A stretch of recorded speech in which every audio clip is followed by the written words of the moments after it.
Chapter 1. Neon and Deceptions. I never thought I'd be the guy walking into a trap of my own making.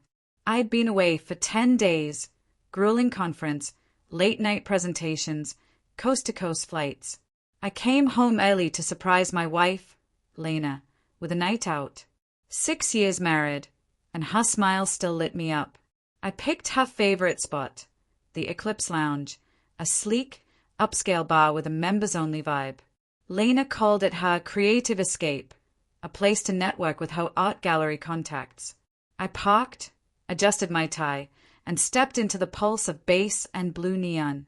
The crowd was alive, glasses clinking, laughter sharp. Then I saw her. In a corner booth, velvet curtains half drawn, Lena sat, radiant in a dress I didn't recognize, all shimmer and sin.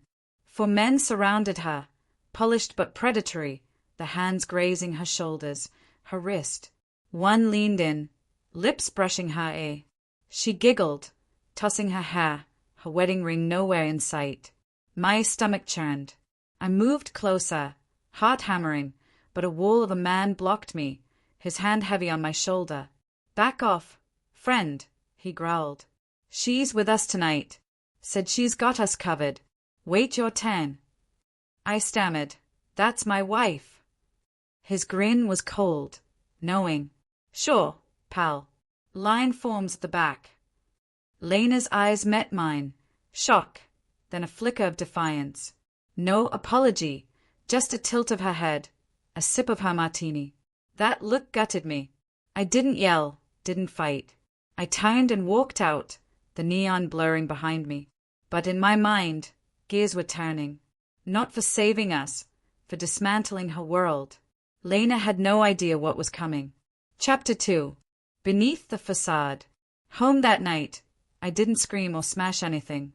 I poured whiskey, sat at my desk, and opened my laptop. Phase 1. Observe. Lena came home the next morning, all yoga pants and fake cheer.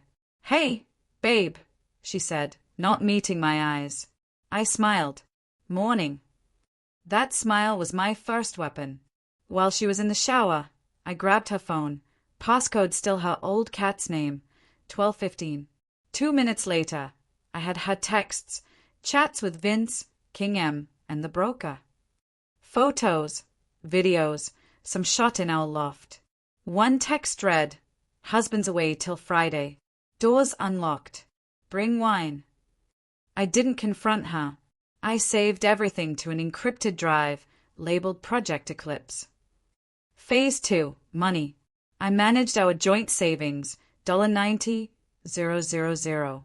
I transferred half to a private account, all above board, and called a divorce attorney who loved cases like this. "With this evidence," he said, "she'll leave with nothing but her lies." Phase 3. The Lounge Secrets. The Eclipse prided itself on privacy, but one of Lena's guys was married. His wife, Elise, was grateful for my anonymous tip and handed over a member roster, names, dates, camera logs. Lena wasn't just a guest. She was on their payroll, a hostess for VIPs. I didn't let on. I played the doting husband, made her coffee, nodded at her stories about art meetings. I booked a gala for her 30th birthday at the Eclipse, inviting her world, her curator boss, her best friend MIA, my lawyer, her clients, and the wives of her VIPs. The stage was set for her fall. Chapter 3. Happy birthday, Lena. The Eclipse glowed with crystal chandeliers and champagne flutes. Lena arrived late, a vision in emerald silk, soaking up attention. Her boss, Marcus Klein, clapped her shoulder. MIA toasted her. The men from that night smirked, their wives nearby, oblivious. Lena thought she was untouchable. She didn't see the bomb I'd planted. At 10 p.m., she stood for her toast. "Thank you all for being here," she said, voice honeyed. "I'm so blessed to have you all, and my amazing husband, Julian, for this night." She blew me a kiss. I raised my glass. "My pleasure, Lena. But I've got a surprise for you." Her smile wavered. "Oh." I nodded to the tech booth. The lights dimmed. A screen lit up. Footage rolled. Lena in our loft, tangled with a man, laughing. Texts flashed. His gun till Friday. Come over. Payment records labeled King M.